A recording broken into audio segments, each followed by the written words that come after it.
सियासत उस्मान डार ने छोड़ी है, इसकी माने नहीं। इमरान खान के साथ खड़ी हूँ। ख्वाजा असद तुमने उस्मान डार को गन पॉइंट पर रखकर अपने मकासद पूरे किए हैं। अब सियासत में तुम्हारा मुकाबला मैं करूँगी। मेरा चैलेंज है कि तुम मैदान में आओ। उस्मान डार की वालदा का पैगाम।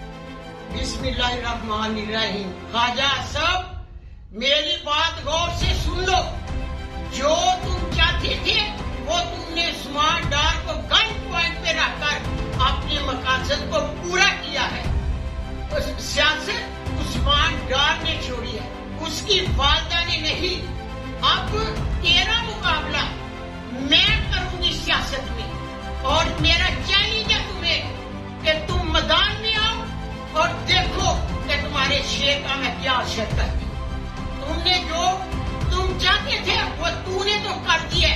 मेरा पहले भी वीडियो पे नाम था कि मैं इमरान के साथ डटी हुई हूँ और डटी रहूंगी। सियासत मैंने नहीं छोड़ी। अब मैदान में आओ